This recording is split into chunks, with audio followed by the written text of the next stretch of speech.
Hello, my dear students. Welcome back my YouTube channel JSSC for Physics. Engineering Physics BAS 101-201. Most important question 100%। इसके बाहर कुछ नहीं। Reality बता रहा हूँ, आपने इतना तैयार कर लिया, इसके बाहर कुछ नहीं।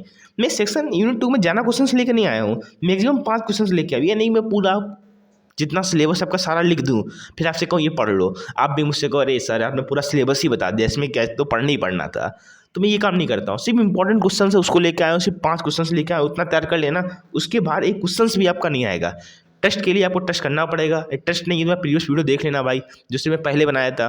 बच्चों से पूछ लेना, अपने सीनियर से पूछ लेना, तो आपको बता देंगे वो। ठीक है, मैं ऑलरेडी यूनिट 1 एक वीडियो बना चुका हूँ यूनिट 1 पर, तब प्लीज़ उसको देख लेना। बिकॉज उसमें कुछ मैं बेसिक इंस्ट्रक्शंस दिया था आपको कि कैसे कैसे आपको प्रिपरेशन करनी है, क्या आपको करना है, क्या आपको स्ट्रेटजी फॉलो करनी है। यदि आप मेरी वीडियो देख रहे हैं तो ठीक है, तो अब यूनिट 1 को जरूर देख लेना, क्योंकि शुरुआत के 3 मिनट तक मैं इसको बताया था। ठीक है, स्टार्ट करते हैं।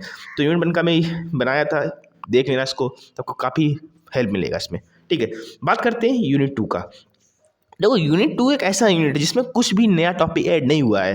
कह सकते हो ये topic basic concept of Stokes theorem, the divergence theorem and basic law of the electricity नया ऐड हुआ, पर कोई टॉपिक इसमें नया ऐड नहीं हुआ। याद रखो, एक यूनिट 2 आपका ऐसा यूनिट जिसमें कोई भी टॉपिक नया ऐड नहीं हुआ। मीन्स जो प्रीवियस था वो करंट में है, इसमें कोई चेंजमेंट नहीं हुआ है।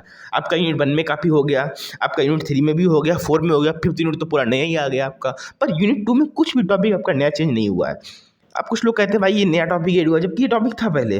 ठीक है, तो पूरा टॉपिक प्रीवियस है, कोई नया टॉपिक नहीं ऐड हुआ। बता दे रहा हूँ क्या क्या टॉपिक आपका। Basic concept of Stokes theorem and divergence theorem, basic law of the electricity and the magnetism, continuity equation in the current density, displacement current, Maxwell equations, integral differentiation form में करना, prove करना, and Poynting theorem, Poynting vector है, and vacuum के लिए भी है, and electromagnetic relation भी है, and plane electromagnetic wave in the conductance and skin depth. आखिरी टॉपिक आता है स्किन डेप्थ। तो होप आपको समझ में आ गया होगा कि यूनिट 2 में क्या क्या आपके टॉपिक है। ठीक है, आपको ये टॉपिक आपका सिलेबस है यूनिट 2 का। इसमें मैं 5 क्वेश्चन आपको बताऊंगा, ओनली 5 क्वेश्चन आपको तुमको तैयार करना है। ठीक है, मैं आपको जानकारी के लिए बता दूं, मैं यूनिट 2 को यूट्यूब पर भी पढ़ाया हूँ। ठीक है, यदि आपको कोई टॉपिक ना समझ में आए तो आप इसको पूरा दे सकते हैं, बिकॉज सिलेबस का चेंज हुआ नहीं है। तो भाई सेम टू सेम जो मैं अब 8 वीडियो डाला हूँ ना, इनको आप देख लेना जब आपको कोई भी डाउट हो। ठीक है, इसमें मैं बहुत से टॉपिक कवर कराया हूँ। जैसे आपको सबसे पहला टॉपिक आपका हुआ कंटिन्यूटी इक्वेशन, इसको मैं कवर कराया हूँ। आपका ये डिस्कस था Maxwell equation, integral and differential form, इसको मैं कवर कराया हूँ।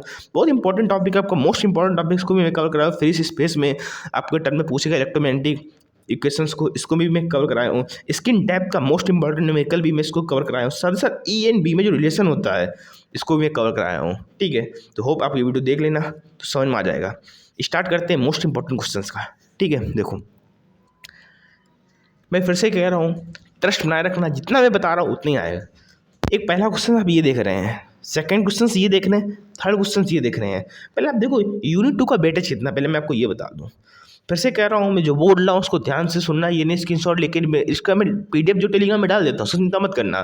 फिर से मैं बोल रहा हूँ, जो मैं बोल रहा हूँ उस पर वो ध्यान देना, पेपर वहीं से आएगा। देखो यूनिट 2 का वेटेज क्या है, जैसे मैंने यूनिट 1 का वेटेज बताया, अब यूनिट 2 का वेटेज सुनिएगा। जो यूनिट 2 आपका जो एग्जाम में आता है ना, आपको एक न्यूमेरिकल मिलेगा इससे यूनिट 2 से 10 नंबर में। यूनिट 2 से एक न्यूमेरिकल आता है 10 नंबर में, वो भी आपका सेक्शन बी से आता है। जो बोल रहा हूँ भाई इसको लिख लो, ये आपका इसमें नहीं लिखा PDF में। ठीक है, तो इसको लिख लो। यूनिट 2 से सेक्शन बी में 10 नंबर का न्यूमेरिकल आता है, सेक्शन बी में यूनिट 2 से। एक क्वेश्चन आपको मिलेगा सेक्शन सी में यूनिट 2 का, वो थ्योरी बेस होगा, वो 10 नंबर का आएगा। जो आएगा वो मैं इस वीडियो में बता दूंगा आपको, भाई आपको तैयार करना है। ठीक है, एक आपको 10 नंबर का हो गया सेक्शन बी में, क्या हुआ, न्यूमेरिकल हुआ। ठीक है, आपको सेक्शन ए में 2 क्वेश्चंस मिलेंगे, 2 से 3 क्वेश्चंस मिलेंगे, जिसमें एक न्यूमेरिकल होगा 2 नंबर का और 2 थ्योरी क्वेश्चंस होंगे। मीन्स इसका एवरेज जो वेटेज है यूनिट 2 का 25 मार्क्स का है। 25 से या 24 ले सकते हैं, इसका एवरेज जो वेटेज है 25 का है एवरेज। ठीक है, तो यार भाई जिस प्रकार यूनिट 1 का जो वेटेज था वो भी 25 का था, यूनिट 2 का जो वेटेज है वो भी 25 का। मीन्स 100 में आपका जो 50 नंबर होता है वो सिर्फ 2 यूनिट कवर कर रही हैं, 2 यूनिट 1 और 2। तो कितना हाई वेटेज इन दोनों का, तो आप समझ सकते हैं। ठीक है, आपको पता होगा पेपर कितने नंबर का आता है, आपको लगता है 100 नंबर का पेपर आता है, अरे आपको ऑप्शनल भी ऐड करो तो पेपर आपका बहुत ज़्यादा नंबर का होता है। ठीक है, प्लान मैं आपको बता दिया हूँ कि आपका सिर्फ 2 यूनिट 1 एंड सेकेंड से आप 50 नंबर का तैयार कर लेंगे 100 में, ओनली सिर्फ 2 यूनिट से। ठीक है। तो अब बेटर समझ में आ गया। एक न्यूमेरिकल आएगा सेक्शन बी में 10 नंबर का, एक न्यूमेरिकल आपका आएगा सेक्शन बी में 10 नंबर का, एक सेक्शन बी में 10 नंबर का थ्योरी क्वेश्चन आएगा, ये न्यूमेरिकल आएगा सेक्शन बी में आएगा, ये सी में आएगा। ए में आपका 2 नंबर का न्यूमेरिकल आएगा और 2 थ्योरी क्वेश्चन आएंगे। कौन कौन से थ्योरी क्वेश्चन आएंगे ये मैं आपको वीडियो बता दूंगा, इसका आपको चिंता नहीं करना है, ठीक है। देखो सबसे पहला क्वेश्चन देखो, state and reduce the Poynting theorem for the flow of the energy in the electromagnetic wave field and discuss the physical significance of the Poynting theorem. एक ये क्वेश्चन, इसी को एक फॉर्म में पूछा था, what is the Poynting vector and drive the explain the Poynting theorem. ठीक है, जब भी आपसे पॉइंटिंग वेक्टर पूछेगा तो पक्का आपको पॉइंटिंग जो थ्योरम है वो 2 नंबर में पूछेगा, ठीक है। जब आपसे पॉइंटिंग थ्योरम पूछेगा, ध्यान से सुन लो भाई, इस कॉपी में नोट भी कर लिया करो, अगर भाई एग्जाम में देखोगे अरे सर ने ये बताया था, ये चीज़ याद रखा करो यार, भूल जाओगे मुझे पता है एग्जाम तक आप लोग, ठीक है। जब भी आपसे एग्जाम में पॉइंटिंग वेक्टर पूछेगा तो पॉइंटिंग थ्योरम को 2 नंबर में पूछेगा। जब भी आपको एग्जाम में पॉइंटिंग थ्योरम पूछेगा तो पॉइंटिंग वेक्टर को आपको 2 नंबर पूछेगा। मीन्स यहाँ से क्वेश्चन आने ही आना, एक 2 में आता है, एक 10 में आता है, 12 नंबर का आपका सिर्फ इन 2 से कवर होता है, ठीक है। समझ गया मेरी बात को आप। जब भी आपसे पॉइंटिंग वेक्टर पूछेगा आपसे एग्जाम में तो पॉइंटिंग थ्योरम 2 नंबर में देगा। जब भी आपसे पॉइंटिंग वेक्टर पूछेगा 10 नंबर का तो पॉइंटिंग थ्योरम 2 नंबर में देगा, और पॉइंटिंग थ्योरम पूछेगा तो पॉइंटिंग वेक्टर 2 नंबर में देगा। समझ गए होगे आप लोग ध्यान से। आपसे कभी कभी ये पूछ देगा what is the Poynting vector, and इसके बाद आपसे रिलेशन पूछ देगा E upon S upon equal to 370 ओम।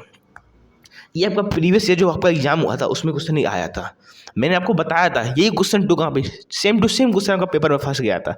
इस बार ऐसा नहीं होगा, पर आप तैयार कर लेना, E upon H equal to 370 हो, ये नहीं आएगा, इसमें मुझे चांस है, पर आ भी सकता है, इससे न्यूमेरिकल आ सकता है 2 नंबर का, मैं बताऊंगा कौन सा न्यूमेरिकल आएगा, ठीक है। तो 2 क्वेश्चन समझ में आ गया आपको, पॉइंटिंग थ्योरम पॉइंटिंग वेक्टर, तैयार दोनों करना है, एक 2 नंबर में मिलेगा, एक 10 नंबर मिलेगा। इसके बाद देखो very very most important question आपका ये क्वेश्चन है, what is the Maxwell equation for free space. आज तक AT2 के इतिहास में कोई ऐसा पेपर नहीं हुआ है जिसमें ये क्वेश्चन ना आया हो फिजिक्स का। ये क्वेश्चन हर बार रिपीट होता है, हर बार। बस इसके साथ देखो होता है तो इसमें क्या पूछेगा, prove data electromagnetic wave the transmission, आपसे ये पूछ दिया, इसके साथ इसको एक फॉर्म में और पूछ देगा आपसे, ये तो पूछेगा कन्फर्म है। इतना तो आपको 7 नंबर में पूछेगा, इतना आपको 3 नंबर में पूछ दिया, इस चीज़ को चेंजमेंट करता है। जैसे कि एक बार ये पूछ दिया, पूछ सकता है आपको इसी क्वेश्चन को कि magnetic wave normal to the direction of the projection of the electromagnetic waves, ये भी पूछ सकता है। इसी के साथ आपको इस क्वेश्चन को ऐड कर देगा, right the Maxwell equation the integral form and the differentiation form, explain their physical significance. ये क्वेश्चन और ये क्वेश्चन मिलकर 10 नंबर में आते हैं, समझ रहे हो। मतलब ये क्वेश्चन आपका पूछा जाता है, इतना क्वेश्चन पूछा जाता है, इसके साथ कभी ये पूछ देगा, कभी ये पूछ देगा, ये हो जाता है, ठीक है। तो एक ये कुल मिलाकर मैं आपसे कहना क्या चाह रहा हूँ, ये आपका 1 2 3 4 यहाँ से 10 नंबर का क्वेश्चन आते ही आता है, 100% आता है। जिस प्रकार मैंने आपको यूनिट 1 में बताया था, उससे यूनिट 2 में भी इन 4 से 10 नंबर का क्वेश्चन हमेशा आता है। आप कोई भी प्रीवियस ईयर का पेपर देख लेना, AT2 का कोई भी प्रीवियस ईयर का पेपर यदि आपके पास ना हो तो मैं टेलीग्राम पे डाल दूँ, कोई भी देख लेना, उसमें इन 4 में से कोई एक क्वेश्चन आते ही आता है, ठीक है। समझ में आ गया। इसके बाद एक क्वेश्चन को मैं लिया हूँ, ये क्वेश्चन आज तक AT2 ने कभी भी नहीं पूछा यार, बहुत बेकार लगता है मुझे, मैं इसको यूट्यूब पर भी पढ़ाया हूँ यार, इतना प्यारा क्वेश्चन आज तक AT2 ने कभी नहीं पूछा कि drive the equation of the continuity and also right the इसका फिजिकल सिग्निफिकेंस। मैंने प्रीवियस ईयर भी इसको बताया था, आ सकता है, पर AT2 ने नहीं दिया। AT2 इस क्वेश्चन को पता नहीं क्यों नहीं पूछ रहा, पर 2 नंबर में पूछता है आपसे कि कंटिन्यूटी जो इक्वेशन होती है उसको लिख के दिखाएगा। जब आपका कंटिन्यूटी इक्वेशन जो होती है ना, उसे आप मैथमेटिकल फॉर्म में लिख के दिखाएगा। ये आपसे क्वेश्चन जनरली पूछ देता है 2 नंबर में, पर 10 नंबर में जब भी पूछेगा तो आपसे इतना पूछेगा कि drive the equation of the continuity and right the इसका फिजिकल सिग्निफिकेंस, ये आपको 10 नंबर पूछेगा। इस बार मुझे चांस लगता है इस क्वेश्चन के भी आने की, इसलिए मैं इसको ऐड किया हूँ, पर बता दिया आज तक AT2 ने इसको पूछा नहीं है, पर आ सकता है क्योंकि क्वेश्चन बहुत अच्छा क्वेश्चन है, ठीक है। ये आपको सेक्शन 10 नंबर के में आपको ओनली 3 क्वेश्चन दिया, तो ये दोनों एक ही क्वेश्चन है, ये दोनों भी एक क्वेश्चन है, ये एक क्वेश्चन है, मतलब मैं 3 क्वेश्चन आपको बताया हूँ सेक्शन A में। बस इस क्वेश्चन किस फॉर्म में भी पूछ देगा, इस क्वेश्चन किस फॉर्म में भी पूछ देगा, ये मैं आपको बताया हूँ, ठीक है। तो 3 क्वेश्चन मैं आपको बताया हूँ बिल्कुल प्योरली, इसके बाद आपको कुछ भी नहीं पढ़ना है 10 नंबर में, ठीक है। एक न्यूमेरिकल आएगा 10 नंबर में, वो मैं आपको 1 शॉट वीडियो दूंगा, जितने भी यूनिट 1 से लेकर 5 तक जितने भी न्यूमेरिकल हैं उन सबका मैं एक 1 शॉट प्रोवाइड कराता हूँ। 15 न्यूमेरिकल होंगे, आपका 2 न्यूमेरिकल वहाँ से आता है 10 नंबर में, ठीक है। अब यूनिट 2 में, तो उसमें यूनिट 2 में 2 मार्क्स के जो इंपॉर्टेंट क्वेश्चन होते हैं उसमें आपको क्या क्या पढ़ना है। सबसे पहले आपको basic law of the electrostatic and magnetic, ये आपको पढ़ना है। ये बेसिक जो लॉ होते हैं इनको आप पढ़ लेना, बिकॉज यहाँ से 2 नंबर क्वेश्चन बन जाते हैं, जैसे कि आपसे पूछ देगा जनरली आपसे जनरली यहाँ से क्वेश्चन बन जाते हैं, तो आप इसको पढ़ लेना। 2 नंबर के लिए क्वेश्चन इंपॉर्टेंट क्वेश्चन है, आपसे जनरली यहाँ से क्वेश्चन बनते हैं, आपसे पूछेगा। जैसे फर्स्ट से पूछेगा आपसे गॉस ला क्या होता है, मतलब आपको लिखना पड़ेगा, इसी में आपको लिखना पड़ेगा। आपसे पूछेगा ये बेसिक ला, तो आपको लिखना पड़ेगा इसमें गॉसेस ला, फिर आपको लिखना पड़ेगा Gauss's law in the magnet, एक होता है इलेक्ट्रोस्टैटिक के लिए होता है, एक होता है मैग्नेटोस्टैटिक के लिए होता है, एक होता है एम्पेस करंट ला। ऐसे आपको ला होते हैं जो बेसिक आपको लिखने पड़ेंगे, ठीक है। इसके बाद देखो क्वेश्चन आपका बनता है displacement current, very very important, हर बार एक पूछते हैं क्वेश्चन को। 2 नंबर में क्वेश्चन आउट है, हर बार पूछा जाता है। इसके बाद ये बहुत इंपॉर्टेंट टॉपिक आपका है skin depth, depth of penetration, बहुत इंपॉर्टेंट टॉपिक है। यहाँ से 10 नंबर का न्यूमेरिकल बनता है, 2 नंबर का थ्योरी बनता है। डेफिनेशन पूछ लेगा, स्किन डेप्थ का पूछ लेगा भाई, स्किन डेप्थ को डेल्टा ऑफ इक्वल टू क्या होता है 1 अपॉन अल्फा, अल्फा क्या कहते हैं अल्टरनेशन कांस्टेंट कहते हैं ना, ये फॉर्मूला होता है इसका। तो यहाँ से क्वेश्चन भाई 10 नंबर का भी बनता है और 2 नंबर का कुछ थ्योरी में पूछ लेगा इससे, समझ गए हो। 2 नंबर का थ्योरी में पूछ लेगा, 10 नंबर का न्यूमेरिकल बनेगा। न्यूमेरिकल कौन सा बनेगा ये मैं वन शॉट वीडियो में करा के आपको बताऊंगा, ठीक है। सारा मैं जितना यूनिट 1 से 5 जितना भी है उन सभी का न्यूमेरिकल में कराऊंगा, उसका चिंता मत करना, ठीक है। तो आपको इतने क्वेश्चन तैयार करने हैं यूनिट 2 में, इसके अलावा एक भी क्वेश्चन तैयार नहीं करना है, ठीक है। तो होप आपको समझ में आ गया होगा। इसका जो PDF है 2 या 4 दिन के अंदर मैं डाल दूंगा टेलीग्राम के अंदर, ठीक है, वहाँ से आपको मिल जाएगा। पर जो मैं वीडियो में बताया हूँ उसको की पॉइंट के कॉपी में नोट कर लेना, जब भी आप एग्जाम देने जाए तो मेरी बात को जरूर ध्यान रखना। एक मैं मोस्ट इंपॉर्टेंट बात आपको ना भूल गया, यहाँ पर एक क्वेश्चन और बनता है। देखो जब भी आपसे क्वेश्चन बनेगा, मैं बता चुका बनता है, यहाँ से पूछ लेता पॉइंटिंग वेक्टर का यूनिट क्या होता है। 2 नंबर में पूछेगा what is pointing vector and इसका यूनिट क्या होता है। वो आपको यूनिट पता होगा, यूनिट बहुत बार पूछता है। ये जो यूनिट होता है वाट पर मीटर स्क्वायर होता है, ठीक है। 1 बार क्वेश्चन को रिपीट कर चुका है कि what is the Poynting vector and its unit. ये 2 नंबर में क्वेश्चन आता है, what is pointing vector and इसका यूनिट क्या होता है, यूनिट, ठीक है। ये होता है वाट पर मीटर स्क्वायर। तो होप आपको पता हो गया होगा, ये क्वेश्चन भी आ चुका है AT में, ठीक है।